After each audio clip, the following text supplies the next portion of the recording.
Assalamualaikum warahmatullahi wabarakatuh. Halo Asap. Kembali lagi bersama kami di Maghriban. Menunggu adzan sambil menambah ilmu pengetahuan.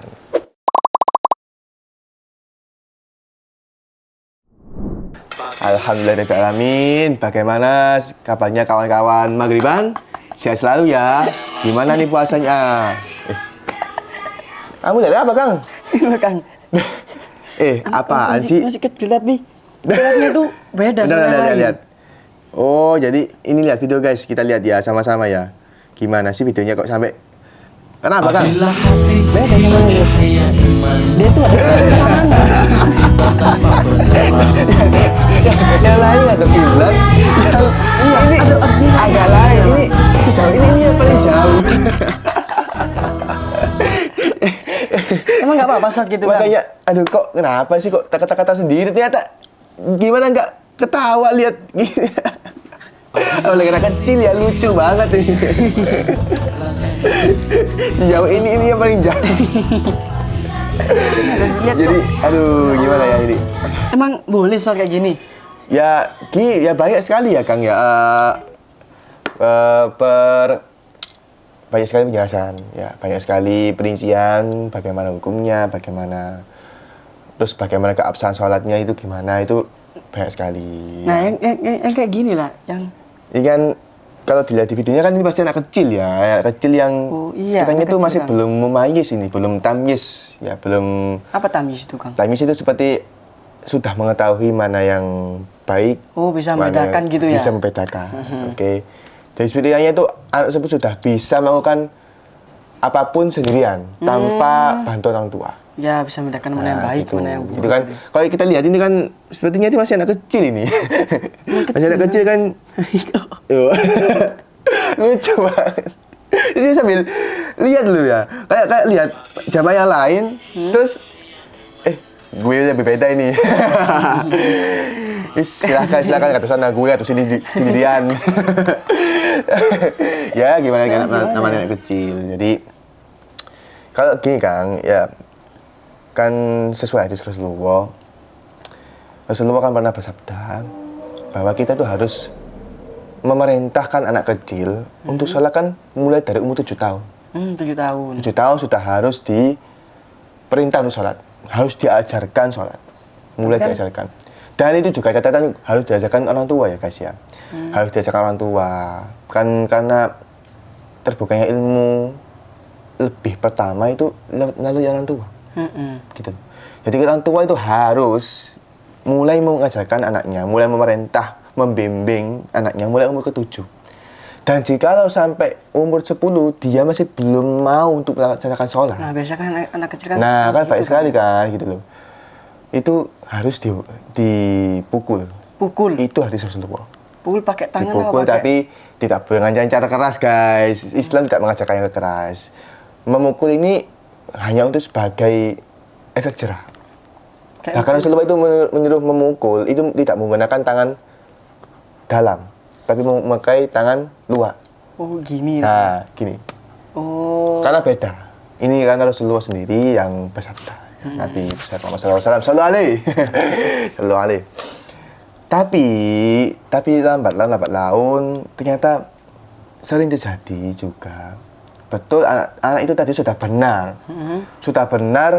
menuju ke masjid ya. Sudah menuju ke masjid, seronok tuh bakal ke masjid sambil sarungnya diginikan biasanya. Naik sepeda bareng-bareng pergi ke masjid. Tapi rame banget. Nanti soft depan ya. Biasanya gitu kan anak-anak gitu. Ngawur gitu kan ya. Dan dengan kegaduhannya yang seperti itu tadi, itu kan bisa mengganggu keabsahan sholat yang lain, gitu kan ya. Bisa mengganggu. Siapa sih nggak keganggu gitu? Orang kita nggak ada yang ganggu aja kadang gitu nggak khusyuk, apalagi ada yang mengganggu gitu loh. Itu pun, aduh, ya gimana lagi ya kan Acil. Jadi menurut qaul Imam Syafi'i itu di dalam kitab Madzhabul Arba'ah boleh hukumnya mengajak anak kecil untuk sholat berjamaah di masjid itu boleh. Selagi tidak berdampak kepada jamaah yang lain. Nggak boleh ganggu Tidak, gitu. tidak berbahaya bagi jamaah lain, Harus entah itu dalam mengganggu. awasan orang tua gitu kan. Nah, tapi jika kita tarik kembali ya, kita lihat mudaratnya. Bagaimana? Oh, tapi kalau di Qaul Imam Syafi'i tadi, jika anak tersebut tadi dapat menimbulkan bahaya. Bahaya kayak gimana tuh kan? Bahaya kepada keabsahan salat yang lain. Oh, Nah, mengganggu. Mengganggu. Ini haram hukumnya. Qaul Imam Syafi'i di dalam kitab Madzhabul Arba'ah. Tapi kalau kita lihat dari mudaratnya, Kang. Bagaimana cara menyikapinya gitu. Bagaimana cara menyikapinya? Kita lihat mudaratnya. Jikalau anak tersebut tadi tidak diajarkan untuk berangkat ke masjid, bagaimana dengan nasib anak tersebut ke depannya? Iya Kang. Bagaimana nasib anak tersebut nanti? Kalau bukan dimulai dari sekarang gitu loh. Dimulai dari kecil agar nanti terbiasa. Gitu. Jadinya mudarat antara ke jamaah kepada masa depan anak tersebut itu tidak sebanding. Kan anak kecil kan nggak selamanya kecil ya. Kan lama-kelamaan juga nanti berkembang dan Iya, semakin jadi tahu. Jadi otomatis meskipun digajarkan melihat orang sholat saja pun nanti juga akan ikut sholat. Insya Allah paham sendiri, oke? Jadinya tapi juga harus dipantau dengan orang tua, ya. Orang tua itu harus selalu memantau bagaimana sih perkembangan anakku ketika sholat. Oh, gini, jadi ajarkan dengan baik ya. Sebagai orang tua yang baik juga mengajarkan anaknya kepada hal-hal yang baik. Jadi gitu kan. Jadi kalau dilihat mudaratnya sangat tidak sebanding. Ya, lebih besar ya. Lebih baik diajak ke masjid. Lebih diajak meskipun mengganggu gitu Kang ya. Meskipun mengganggu. Tapi solusinya mungkin marbot masjid bisa mencari solusinya, mungkin disediakan tempat sendiri untuk anak-anak seperti itu kan bisa menjadi solusi. Jadi jalan lain alternatif untuk agar mungkin jika anak tersebut sudah tidak bisa dihindari lagi ya kegaduhannya, sudah tidak bisa dihindarkan lagi lah kegaduhannya itu sudah wajar anak kecil dengan sudah wajar anak kecil. Kita cuma juga pernah seperti itu gitu loh. Ya. Semua saya juga pernah, mungkin kan juga pernah kan. Tapi apa akhirnya kita kan sudah tahu gitu loh ya.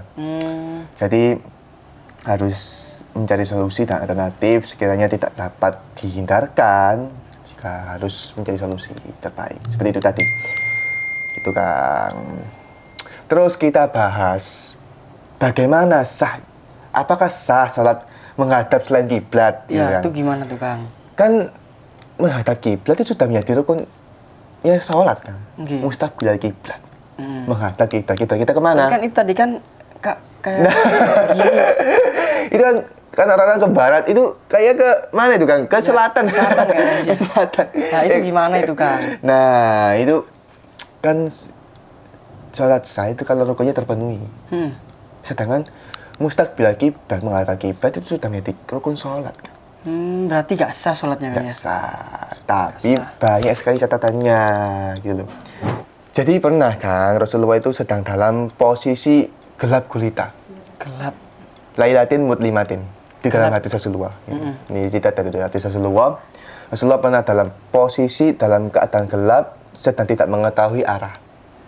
Tidak mengetahui arah sama sekali. Kemana ini barat timur mana? Ya kan emang gelap Kang. Iya gelap Kang. Ya Terus kan zaman dulu kan belum ada lampu, belum ada lampu sama sekali gitu kan. Jadi udah Rasulullah langsung sholat dengan menghadapi arah kiblat yang dikehendaki, yang dimaui. Tapi ternyata besok pagi ternyata salah kiblat. Salah kiblat, tidak menghadap. Jadi sholatnya nggak sah? Sah. Karena sudah tahu sholat. Tetapi Kang, setelah Rasulullah mengetahui bahwa kiblat itu salah, pada pagi hari setelah mengetahui terbitnya matahari, kan salah, itu langsung turun ayat. Langsung Kang ya? Langsung turun ayat yang berbunyi Bismillahirrahmanirrahim fa'ainama tuwallu fasama wajhuhu. Yang berarti bahwa saat itu yang dalam tafsirnya itu saat tersebut tetap sah. Jadinya karena sudah terlanjur sholat. Beda lagi kalau di tengah-tengah sholat kita tahu. Itu gimana? Itu langsung kita pindah. Langsung kita pindah ke arah yang benar. Selama kita tahu, selama kita sadar, ya. Karena ada dua tadi ya. Kalau tahunya saat sholat, langsung aja menghadap kiblat, langsung berpindah. Kalau tahunya setelah sholat, Tidak perlu mengulang. Tidak perlu mengulang karena sudah tahu Jadi nggak perlu tak sah. Jadi tidak perlu mengkotor lagi. Gitu kan. Jadi